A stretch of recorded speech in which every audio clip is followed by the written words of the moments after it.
everyone. Good morning, good afternoon, or good evening, by the way. My name is Marian, and today we'll be featuring and talking to one of our amazing virtual assistants here at Remote Philippines Jobs. So let's learn more about her story, her journey, and her experience here at RPJ. So now, it's all welcome Miss Emilyn Cortez. Hello, Miss Emilyn. Hello again. Hi, hello everyone. Again, it's me. I'm back. Okay, so before we start with new sets of questions, Miss, can you please introduce yourself first to our viewers? Okay, hi everyone. I'm Emilyn. I am a video editor in this agency or company. I've been working here for almost it's already 9 months, and I'm still hoping that I will continue to work here further. Yes, of course. Rooting to that one, Miss. Apila po ko. Mhm. Diba? uh, 5 years, 10 years from now. Hopefully, there's still RPJ and we're still with RPJ also. Diba? yes. But still going. Okay, Mhm. so my question to you, Miss, my first question to you would be like personal growth and about your confidence here at you while Mhm. you're working. Okay, so what's something about yourself that 9 years, I mean 9 months ago, that improved since joining here at RPJ? I would say na akong communication skills kay first before kay mahadlo ko mo open up sa ako ang ideas, especially kanang makistorya nila ni Matt or ni Felipe. So kanang mahadlo ko mo pagawa sa ako ang ideas, but karon kay open na kay kud murag na build up ang ako ang confident diri, and also ang ako ang kanang professionalism nag-growth gid siya. So thankful kay ko sa this company. True, I agree, Miss. It really develops our communication skills bitaw kay before magud murag na siya gap in between the owner and you as an agent bitaw. But here murag ma-develop Mhm. your communication skills kay Yes. tungod our bosses are really open with suggestions, Mhm. our ideas. So that's why it's really helpful for us pod, diba, to develop Mhm. our communication skills. Yeah, I think Yes. so. As pod ko, inana pod ko ro ang na-develop sa ako. Kanang to communicate more with the client. It's because of that. Mm-mm. So Yeah. yeah, I totally understand. I'm with you with that one. So next question I have here, Miss. Before this job, I know you're a data analyst for a decade, right? So before this Yeah. job, what was one thing well, personally and or professionally? Personally, kay kanang murag okay na gani ko sa ako ang comfort zone. Like dili ko kanang murag na kontento na lang ko nga kung unsa kung unsa na ako, but agency nakatrabaho na ko og mga international nga mga clients. So murag nang ganahan ako na magawas sa ako ang comfort zone, ganahan ko nga mag-explore og lain mo kuan og kanang murag confident na ko nga mo ubang og mga foreigner clients nga na gani. I agree. Kaya sa mo gud mismo kung ano ta jud murag lisod na kay ihawa bitaw ana. I totally Mm. agree with that. Murag makaingon na po ta para ari jud siguro ko para ana, but Mm. we don't see or late na ta ma-realize sometimes nga ay dako pa kay kalibutan na pwede na to explore na Yes. bitaw. Mm. For example, na pagkalo sa imong 10 years as a data analyst. Oo, For example, enough na gid to. right? And gabi na kayo siyang experience and for you to explore more and sa imo pang Mm. giingon nga go outside your comfort zone pud bitaw. Yes. And now, kaingon ba ka, Miss, nga worth it ra ba imong pag pag-try or pag-risk outside your comfort zone? Yes, worth it jud kayo siya kay nakabantay jud ko sa akong self na dako na jud siya og kasaban, like in self confidence Wow. na ako. Sa una kay mataha pa ko mo kisser like that, ang ataliging mga English is limited lang, so karon kay murag everyday mga English here bisan ug kana Filipinos lang ta. So naa jud siya development jud lamay nga na ako na bantayan sa ako ang self communication skills, and sa ako ang confidence sa pag-atubang sa mga clients nga na, and sa other sa BAs. That's perfect. Now, that's good to hear that. Bitaw, it really made you realize that you're really growing, not just with your Mm. software, also by the help of this company or by the help of RPJ. So Mm. I can say, more bitaw, this experience really changed your confidence towards everything, Yes. not just Yes. or especially with no. So it's really Mm. helpful, and I'm glad and happy na more bitaw wala siya nagpugong sa imuha, instead more pa siya nag-open sa imong way. Yes. To Mm. explore more. Wow, I'm so happy for that one. Next question I have here, Miss, is in regards to the real work experience here at RPJ. So I just want to ask, was there a task you thought that you couldn't do at first, but now it really feels normal from your 9 months experience here at RPJ? Yes, before gyud is I was hesitate gyud nga kanang mabuhat ba nako as a video editor, because regarding sa CapCut, so wala jud ko experience na niya. Ang ako lang ang my experience was all about kanang Canva, using Canva. So when Felipe asked me to do kanang video editing and kanang mga testimonial video, so nag-hesitate jud ko sa akong self if kaya ba nako siya, but ako hindi accept ang challenge ni Felipe to prove na kanang basin di ay kanang para sa kwa jud siya, oh yes kanang makaya na nako siya. So I did my very best bisa like tan akong mga tutorial videos sa internet, sa YouTube. So dako sa katabang ang kanang tutorial video sa YouTube kay I don't have to ask unsay dapat ako nga. So sometimes no, it really needs or just one person or someone nga mo push bitaw sa ato nga makita na to nga atong mga capabilities. Kaya sometimes dili mo gud na to makita nga ay kayo din ako buhaton. Iba na tayo but others in us. Pero bitaw Yeah. ana, and it's a big gap no with your data analyst Mhm. experience. So that's like Editing. Yes. like yeah, but yeah, with the help of today's technology, John, modern technology, grabe jud kay siya ka helpful. As you mentioned nga, although provided man ang mga resources right for you to Yes. be sa mga apps or sa mga tools, but then as a VA bitaw, it really needs pud nato no nga maningkamot jud pud bitaw Mm-mm. to mangitag mga resources, and beauty of university is grabe jud ka ka-helpful. Yes. Thanks for helping out. It just needs someone no to push us. Kaya even if I don't have any Mhm. experience with recruitment either or in any testimonials Oo. mga mo sa camera, but then they see that one in me. So, Mhm. pwede di ay. So, Oo. thanks for helping. Mo na pud Yes. na gulang pud siguro nato or need of push sa someone, di ba? Yes, So, true. so, next question I have right now, Miss, what motivates you since you've already been 9 months here, no, in the company and looking forward for more years to us? And what can give your best every day? I'll be honest, syempre, ang sweldo, kay sayang pud kayo kung mag-absent no kay per hour bayang bayad dollar rate pag yun. So mo na siya number one. So then also sad kay ang naka-motivate sad ako is kanang murag self learn sad ako ang self good kay everyday man gud na I learning sa trabaho. So, murag ma-surprise man sad kasi imong self na, napaday ni, I thought nga kanang, diri ra ni siya koto, ba nga na gani. So, mao na ang akong nakuan sa akong self is, i-motivate na ko ang self nga kanang, mo gawas pag yun, mo explore pa jud ko more outside sa kanang, ako ang comfort zone, kung kanang, asa kutob ang ako ang kaya as a video editor. So, I totally agree with me. Sometimes mo na kayo makaingon ta nga, ay mura ni kay bawo na ko ani tanan kay bawo ko ani yung sound ni paghandle, but then for kon bitaw every day na jud gapon tayo ma-learn. Learning is a lifelong process jud bitaw. Every day bisan pag feel nato nga more know it all na ta, pero naagid gapon tayo pwede ma-learn. If Yes, sa young true. ones man ron or sa older ones, pero we have to be open lang jud with ourselves to new learnings in ana Mm. It will really helpful for us. So, I'm happy nga in ana ka nga klase nga pagkatao. Like, we're open to all to all advices, open to all learnings, inana kay sometimes mura ba taw ma-stuck bitaw sa lugar to Yes, hindi ka true. open-minded. More Mura bitaw kontento na lang na kita. bago sa tuwa. Oo. Kontento na lang ta. Yeah, sometimes guys, more dyan ay need food nato. Kana bitaw we have to accept nga dili tanan kay bawta. Inana. Tapos Yes. yung ibang tao nga mas makalearn ta sa ibang tao and makalearn ko ta everyday while meeting new people. Inana siya. So, sa ako gani, well, testimonial, balik-balik na yung testimonial, but then, I still learn something from mga other people, Jordan. Just like today, I know kapilan niya testimonial na to, but I still learn something today nga. Yun ang gani. Every day, pwede ma-learn, Jordan. Yes, true. So, thank you so much for that one, Miss. So, next question I have here, what's one lesson this company or RPJ taught you that you'll carry for the rest of your life? Na i-push ang imong self sa imong limitation kay kanang dili ra ka kanang para nako kay dili ka dapat ma-stuck kung unsay naa ra ka karon, dapat imo pa jud i-push kay dili ka kahibaw kung napabaday kay another kanang skills or kanang unsa na siya kanang pwede ka mag-upskill pa di ay nga na gani. So dapat push yourself to the limit gyud, ayaw pag kontento kung unsa lang ka na. Wow, bitaw no? Like, yeah, this company really push us to our limits bitaw. We're Mhm. not gonna ma-carry na to, nga naapa di something sa ato nga wala pa nato nakita. And other people see that in us, nga more need ra jud tag push. And RPJ, more sila jud bitaw nagkuha sa ko, ay capable day ko ani, capable day to something na we thought ato kaya. Di ba? Yes, And sure. now we are here doing something outside sa atong comfort. Yes. I'm so happy with the way you had to say it, Miss. Okay, so next question I have, by the way, thank you RPJ for pushing our limits. Yes. The next question I have here, Miss, is in regards with the company culture and the support. This is very important now.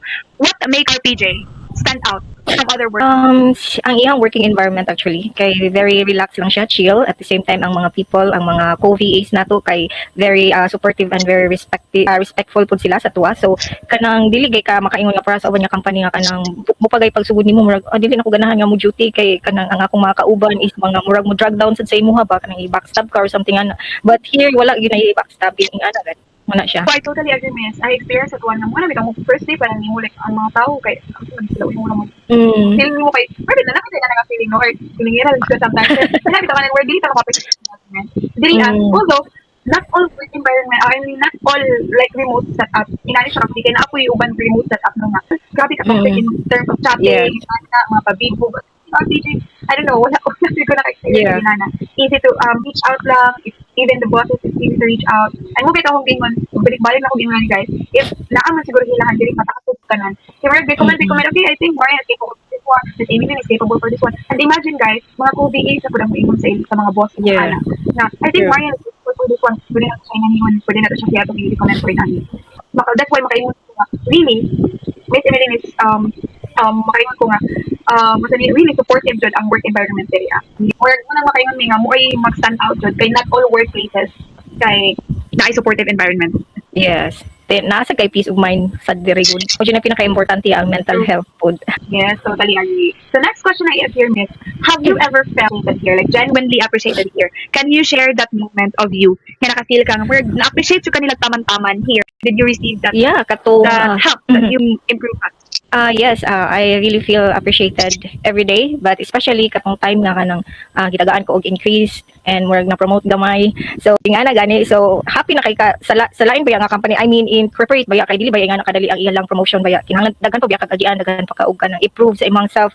But here kay ako 9 months pa lang ko diri pero daghan ko og kanang nanay gi-increase na ako nga na gani and then nanay promotion. So murag kanang mao na siyang maka-feel ko nga gi-appreciate ko diri nga company. Ang effort nako kay wala jud nila sayangan gani or wala nila neglect lang. That's why no, we tend to exert more effort or pakita pa itong skills. It's because baka kung ano butang value ta nila. Maging ana. And grabe naman sa promotion and kung ano, kanang asa ni dagdag so punta kami pohon. But yeah, even months that guys, dili to siya lisod mag ang promotion diri. Basta makita lang dyan nila nga you're really working hard for it. And kana bitaw naka-conquer revenue with the company. It's really helpful. Yes. So thank you so much for that one, Miss. So now, next question I have here, Miss, is in regards with your future goals. Okay, so how do you see yourself growing in this company? I would probably longer siguro, maybe a decade kung napasli daghan na taog ka nang matudluan ana nga mga co-VAs. Hopefully sad nanay ma-promote na taog dako-dako na positions ingana and also kanang raise food. Oh yes, and kanang salary rates nga ma-raise natay kanang additional sa ato ang salary. Ingana nga ako ang goal sa company, but so far wala jud plano sad nga kanang mo biyaan si RPJ because ang company because good sa environment sa company is not toxic gid siya. Wala kay reason to leave RPJ dot. Pero sa reason na tanan akong gusto og ipangita and a company. Makita na Yes. sa RPJ.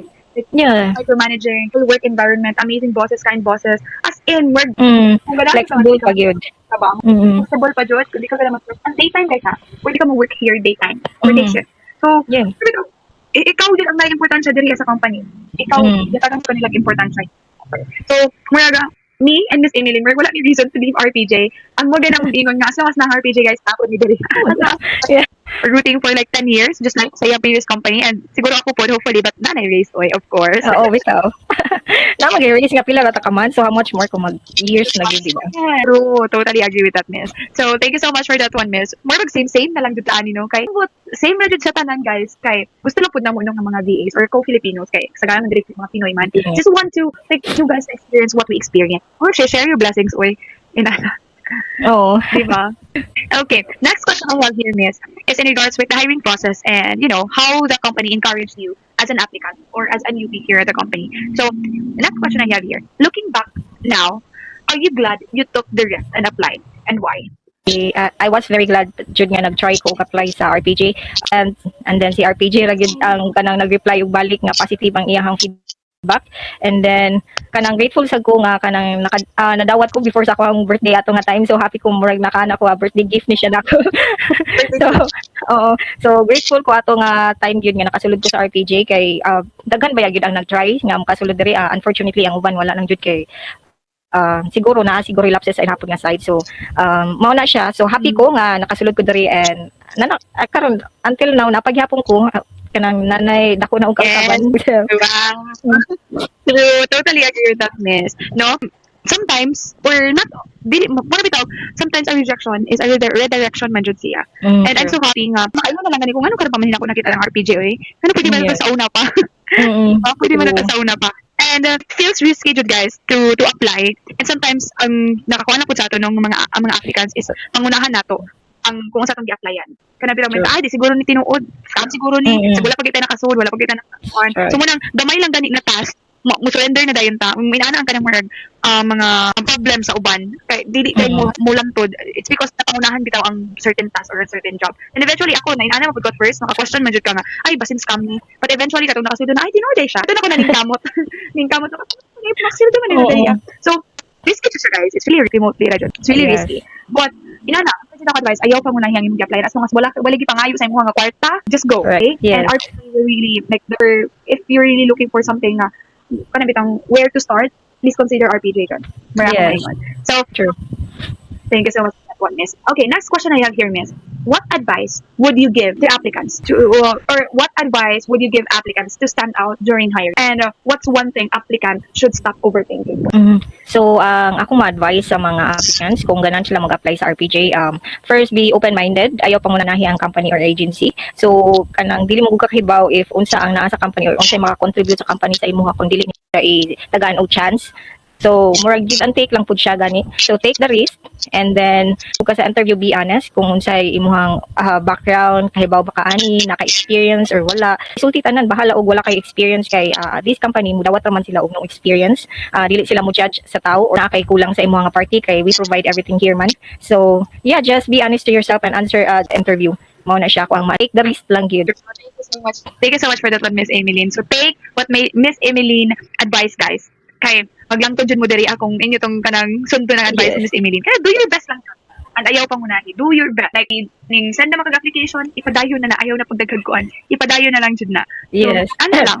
And last question I have here, Miss, is what's one thing you are excited about moving forward in this company? Akong maka-excite na ako, hopefully nga mo kanang mo grow pa si RPJ, daghan siya og ma-hired, and then kanang mo last pag gid siya og dugay, dili siya kanang mawagtang. So hopefully nga mo kanang mo abot og mga 10 years or more ana si RPJ, kana mao na nga ako ang gi-look forward sa company nga daghan siya og matabangan, daghan siya ma-hire, and then mo last pud siya og kanang taas-taas nga panahon. So, same here, guys. They really will be able to help daghan pa nga mga Pilipino ang matabangan ni RPJ, hindi lang kay kami. So, Yes. hopefully soon, mas kadakang company, mas kadakang lang sweldo.